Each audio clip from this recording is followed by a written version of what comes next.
Hi everybody, Paul Schwangard here at the 2024 USTFCCCA convention in Orlando, Florida. As part of the festivities, of course, the Bowerman Award, kind of the culminating event of the 4 or 5 days that the coaches are here, and we have with us a distinguished member of that Bowerman Award fraternity, sorority, the great fun, fast, and fabulous is. I like it. You like it, Queen. You're back here, and as you walk, down this hallway, and probably got a chance to reflect on, your moment in the spotlight.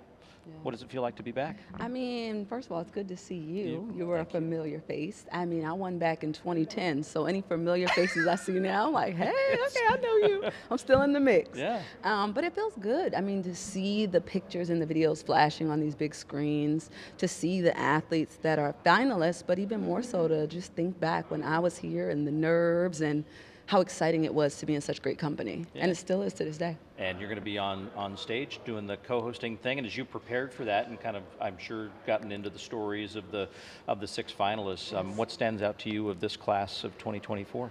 I mean, we have some of the athletes that were somehow able to be Bowerman finalists, but also they graduated with their masters, signed 6-figure deals, post-collegiately. So, I mean, I'm just always amazed by not the talent pool that's there, but also just the people, Yeah. Who the athletes are outside of their uniforms and what they're bringing to this really prestigious award.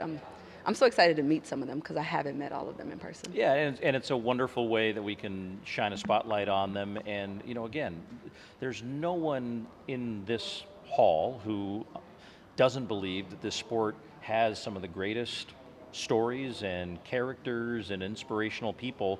We've just always had a hard time figuring out how the rest of the world can know about that. And so these are important, but it's just one, kind of piece of a broader puzzle, isn't it? 100%. I mean, the great thing is like platforms like runnerspace, and they're able to get our stories out there, not just to show us on the track. And I think that's all we need. At the end of the day, we believe in the athletes, their stories, and the greatness that they bring on and off the track. And now we just let the world keep seeing it.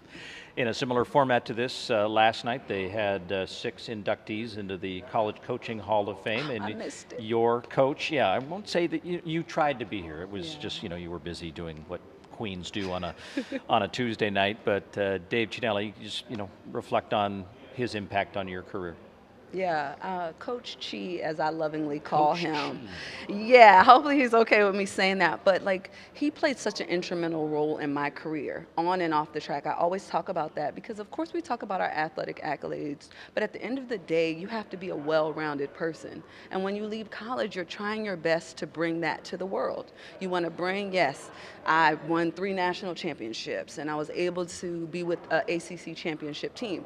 But now, as I step into the real world, what tools was I equipped with from my coaches and support staff to help me manage life in this world? And Coach Chi was an instrumental part of that. I mean, he loved us. He spoiled us. He poured into us. I mean, I have so many stories of myself and Christy Caslin. Yeah. We came and we won ACCs that first year, and when I tell you we were asking for everything, I'm like, can we get jackets? Can we get this? Can we get new laptops? And Coach Chi, with love and admiration for what we were helping to do with the program, not just for us two, but gifted it to the whole team. And I think that says so much to his character, more than all the trophies he has in his office. Yeah. I want you to, kind of taking a segue from that, one of the broader conversations this coaching community has been having this week is the amazing unknown of what the sport is going to look like at the collegiate level moving forward. There's a lot of change potentially to come. Some we know about, some we're still anticipating. Mm-hmm. But I've been struck by how many of the coaches have really tried to remind our viewers and in their conversations with other coaches that, our job is not to create professional athletes. Right. Many of them will be. You were among them. But it's the kid who was a walk-on, or the kid who was the 7th runner on the cross-country team, but was given that opportunity to be a student athlete and kind of richly deserved that benefit as well. Are you?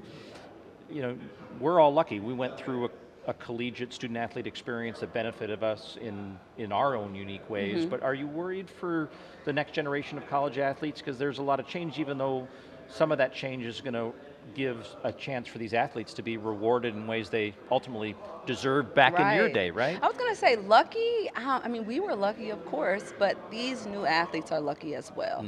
At the end of the day, I think going through college as a student athlete, the coaches are there to help polish you to be your best self and then present you to the world, whether that means the professional track and field world or professional in something else. How many CEOs and finance bros we got that are going to go into the world that came out of the world in track and field. And so I don't think it matters what the rules are going to be. At the end of the day, as long as the coaches remember what they're tasked with, and that's taking care of these young minds and young bodies, polishing and cultivating them to be the best version of themselves, and then let all the other little things get handled by administration. But they are lucky, because if I could have made money in college, baby, You'd be you know. interviewing me on your boat. That's all I know. Yacht us, okay?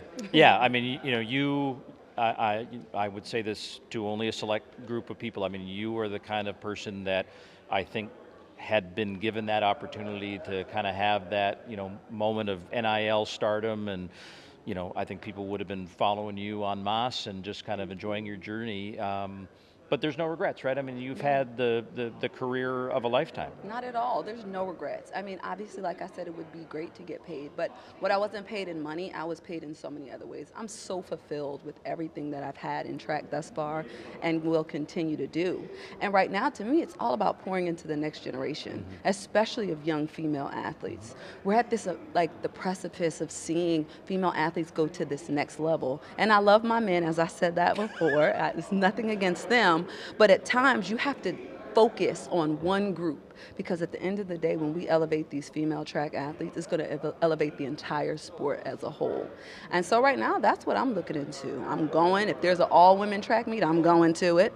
If there's ways for me to mentor or also help young athletes as they're coming through the ranks, I'm there for it, because it's the youth. And like you said, I mean, I was 2010 winner. Yeah. I'm 14 years later. So I'm able to come with a different level of wisdom and maturity that unfortunately they're expected to have already, because they are in the spotlight. So they're lucky. And you were doing Athlos before Athlos was doing Athlos, right? Talk about, the meet you started and that being part of the story. For sure, the Queen Track Classic.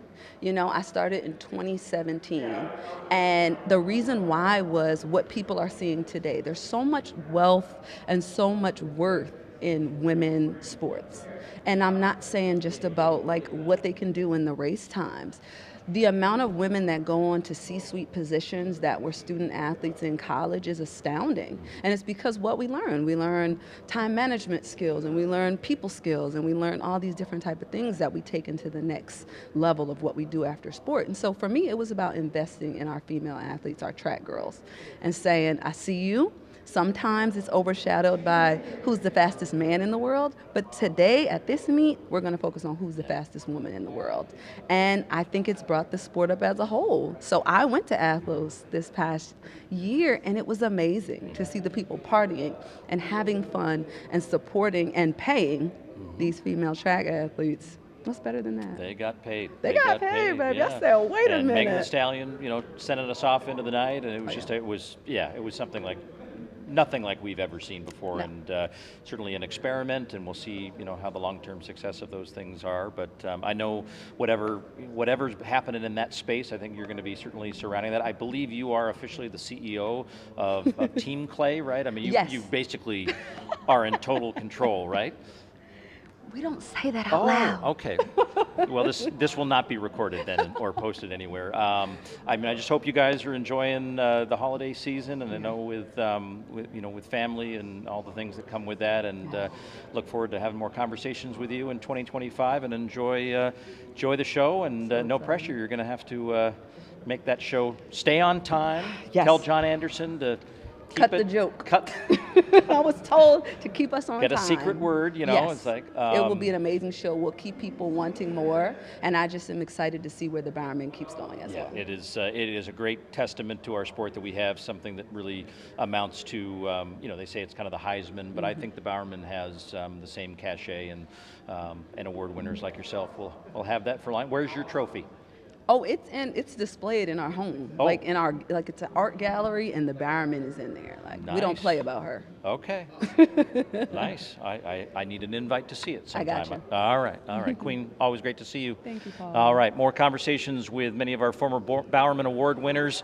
Only a few interviews with the talent on the stage, because there's just Queen and John Anderson to come, but hope you'll tune in for those Bowerman Awards on Thursday night live on runnerspace.com, and all of our interviews on demand as well.